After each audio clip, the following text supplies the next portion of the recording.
আমরা আজকের যে পার্টনারশিপের অঙ্কটি শিখতে চলেছি এটা কিন্তু খুবই গুরুত্বপূর্ণ একটি প্রশ্ন। এটি প্রিভিয়াস ইয়ারে বারংবার রিপিট হয়েছে, এমনকি এসএসসি সিজিএল এরও এটা একটি প্রিভিয়াস ইয়ার প্রশ্ন। চলো কয়েক সেকেন্ডে কিভাবে আমরা সলভ করতে পারি সেটা শিখে নিই। এখানে শুরু করার আগে যেহেতু এটা পার্টনারশিপের অঙ্ক, সবসময় দেখে নেবে যে টোটাল টাইম পিরিয়ডটা কত আছে। দেখো লাস্ট লাইনে দেওয়া আছে যদি বছরের শেষে, মানে পুরো 1 বছরের কথা এখানে উল্লেখ করা আছে, মানে পুরো বিজনেসটা আমরা 1 বছরের ধরে চলবো। এবার দেখো বলা হচ্ছে অরবিন্দু 80,000 টাকা বিনিয়োগ করে একটি ব্যবসা শুরু করে। যে অরবিন্দ আছে সে কি করছে, 80,000 টাকা বিনিয়োগ করছে।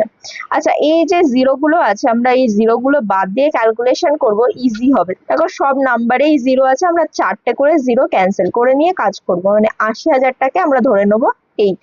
তাহলে 8 হচ্ছে ইনভেস্টমেন্ট ইন্টু কি করতে হবে টাইম, যেটা হচ্ছে 12 মাস। আর ইনভেস্টমেন্ট ইন্টু টাইম গুণ করলে কি হয়, প্রফিট হয়। এটা বেসিক ফর্মুলা মনে রাখবে। এরকম ভাবে দেখো বলা হচ্ছে 4 মাস পর ভাবিন এত টাকা নিয়ে যোগদান করলো। তাহলে পরে কে আসছে, ভাবিন 4 মাস পরে আসছে, মানে 12 মাসের মধ্যে থেকে 4 মাস অলরেডি হয়ে গেছে। তাহলে 12 - 4 যদি করো তাহলে হচ্ছে টাইমটা কত, 8 মাস কি হচ্ছে এই টাকাটা তার রয়েছে বিজনেসে। তাহলে কত বিজনেসে রয়েছে, 12 ইউনিট আমরা ধরে নেবো, কারণ জিরো গুলো আমরা ধরছি না।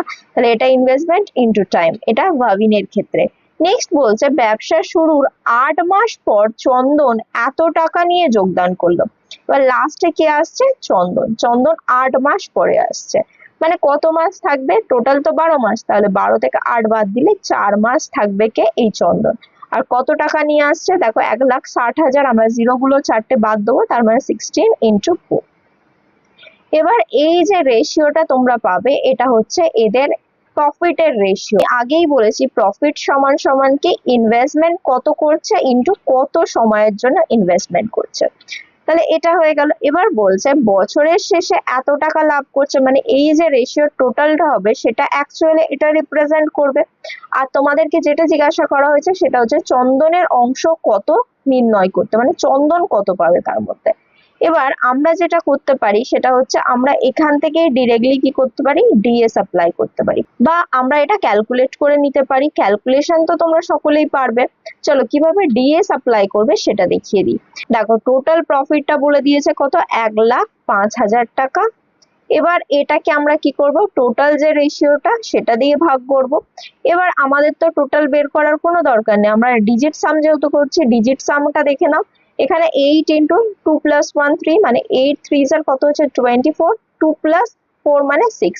এর ডিএস কত আসবে 6। এখানে এখানে এটা সেম আছে, তাহলে এখানেও ডিএস কত আসবে 6। এখানে দেখো 7, 6 + 1 7, 4 7 কত হচ্ছে 28, মানে হচ্ছে 2 + 8। এখানে ডিজিটাল সাম কত এলো তাহলে 10 বা 1। এবার এগুলো সব যোগ করে কি করবো, ডিনোমিনেটরে লিখবো, কারণ এই যে অ্যাকচুয়াল ভ্যালু সেটা এটা রিপ্রেজেন্ট করছে। তাহলে 6 + 6 12 + 1 করলে 13, 13 মানে 1 + 3 4 হয়ে গেল। ইন্টু কি করতে হবে, এই সি এর ডিএস টা দিয়ে গুণ করবো, কারণ সি এর মান জিজ্ঞাসা করেছে, মানে ইন্টু 1। এবার এটা ফার্দার ক্যালকুলেট করার আগে একটু খেয়াল করো এখানে কোনো 3 নেই। 3 নেই মানে উপরে যদি কোনো 3 থাকে তাহলে সেটাকে কাটতে পারবে না, মানে আমাদের যে আনসারটা হবে সেটা 3 এর মাল্টিপল হবে। এখানে দেখো 5 + 1 6 হচ্ছে, যেহেতু 6 হচ্ছে মানে এই আনসারটা আমার কি হবে, 6কে যেহেতু 3 দিয়ে ভাগ করা যাচ্ছে মানে আনসারটাও 3 দিয়ে ডিভিজিবল হবে।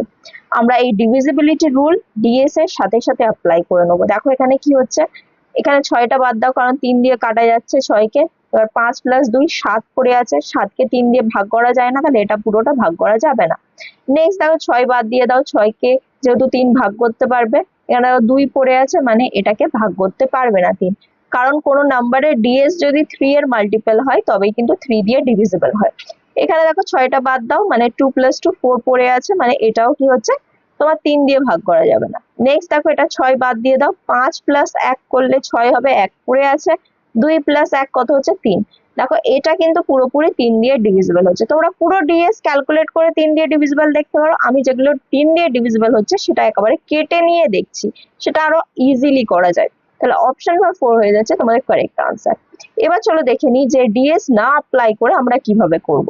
এবার দেখো ডিএস না অ্যাপ্লাই করে এই রেশিওটা একটু কাটাকুটি করে নাও। দেখো 8 এটা কাটা যাচ্ছে, 8 দিয়ে এটাকে কাটো। এটাকে 8 দিয়ে কাটলে 8 2 জার কত হচ্ছে 16 হচ্ছে। তারপরে আবার দেখো 4 দিয়ে কাটা যাচ্ছে, 4 দিয়ে কাটো, 4 3 জার 12 হবে, এখানে 4 3 জার 12 হবে। মানে এই রেশিওটা আলটিমেটলি কি হলো 3:3:2। এবার এই রেশিওটা যদি যোগ করো 3 + 3 6 + 2 মানে হচ্ছে 8। এই 8টা এটাকে রিপ্রেজেন্ট করছে, মানে 105,000 মানে 1,00,000 যেটা 5,000 সেটাকে 8 দিয়ে আমরা ভাগ করলে 1 ইউনিটের ভ্যালু পাবো, কারণ এটার অ্যাকচুয়াল ভ্যালু এটা। এবার আমাদের 2 ইউনিটের ভ্যালু লাগবে, যেটা হচ্ছে চন্দনের শেয়ার, তাহলে 2 দিয়ে গুণ করো। এবার 2 × 4 8 হয়ে যাবে। এবার এটাকে 4 দিয়ে ভাগ করলে দেখো তোমরা সেই অপশন নাম্বার 4টাই কারেক্ট আনসার হিসাবে পাবে।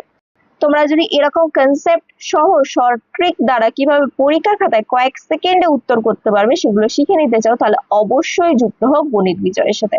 দেখা হচ্ছে পরবর্তী ক্লাসে আরো এরকম অসাধারণ ট্রিক্স নিয়ে। সঙ্গে থাকো, শিখতে থাকো।